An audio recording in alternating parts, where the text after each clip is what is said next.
Please ignore the sensitivity and the money in Excel options that have been given. These are new features that are slowly getting rolled out. They're not very complicated, but for now we can ignore them. You might or might not have the ideas option with you. The ideas option is only available to users who are working on Microsoft 365, something I mentioned earlier.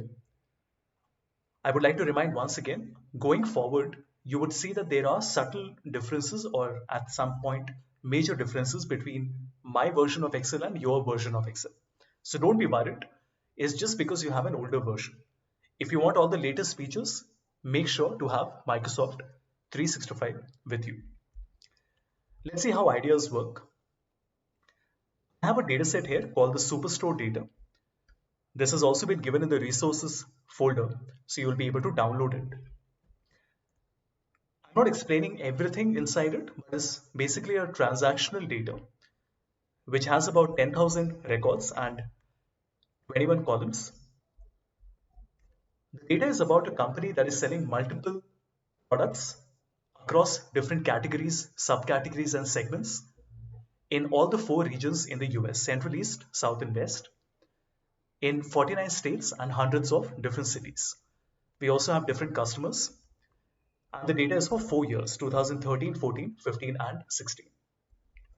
We have order date, ship date, four different types of shipping mode, about 700 customers, three business segments: consumer, corporate, home office, only one country, which is United States, hundreds of cities, 49 states, postal code, four regions: North, Central, East, South, and West, product ID, three categories: office supplies, furniture, and technology, 17 subcategories, the product name, and finally the sales quantity, discount, and profit.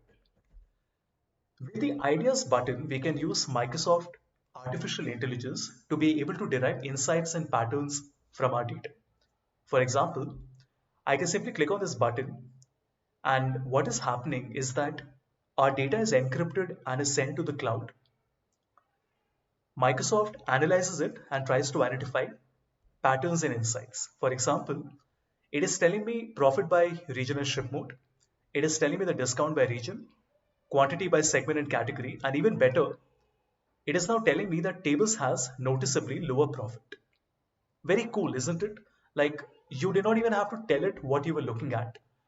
Because it found an interesting insight that there are only three subcategories that are incurring a loss and all the others are profitable, it basically highlighted that for me.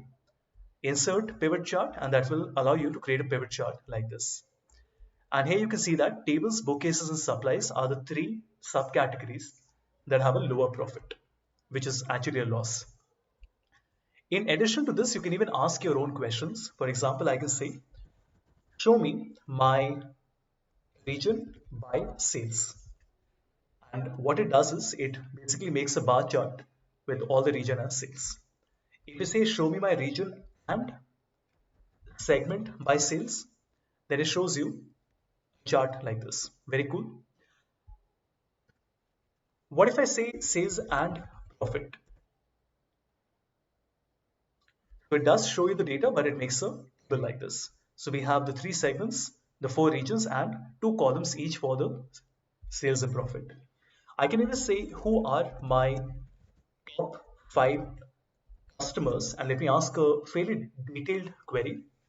In the West region, for the consumer segment in the year 2014, for example. Sales, everyone. I've said who are my top five customers in the West region for the consumer segment in the year 2014. You press enter, it analyzes, and just in a few seconds, it is able to give you the data telling you that these are the top five customers. If you say, what is the sales for my top five customers, and the rest remains the same, this time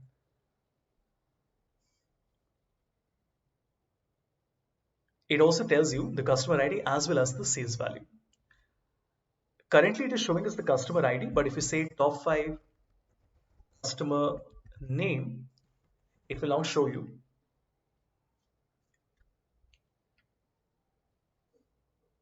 the top 5 customer name and the sales value. You want to see the average sales? Simply say average sales.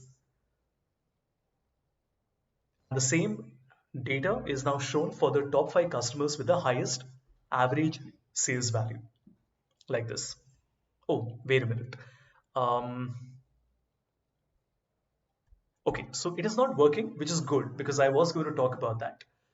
See, everyone, you have to understand that there is a little bit of intelligence inside it. On top of it, these are very new features, so Microsoft is still developing it.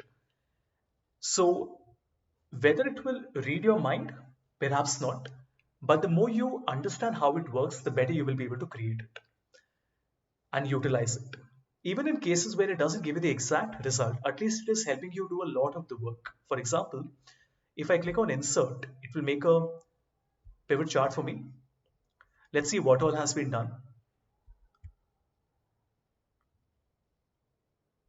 Just give me a moment. Let me go back and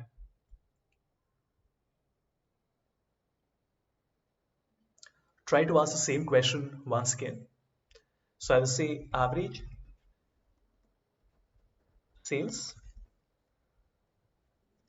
by customer name.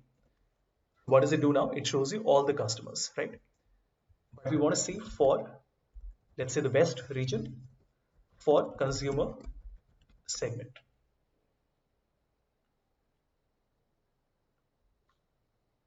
And we also want to say for 2015 order year, like this.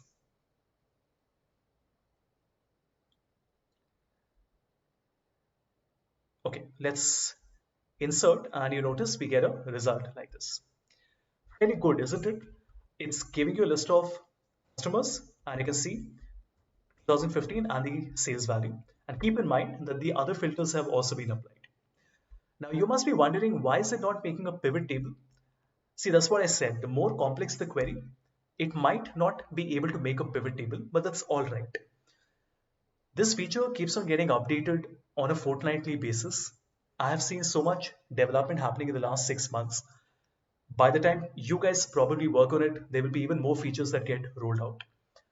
It's not magic, but it definitely can help you to a very large extent. I have seen organizations that have saved 50-60% of their time being able to use the ideas feature. Definitely worth a shot. And if you do have this with Microsoft 365, definitely have a look at this.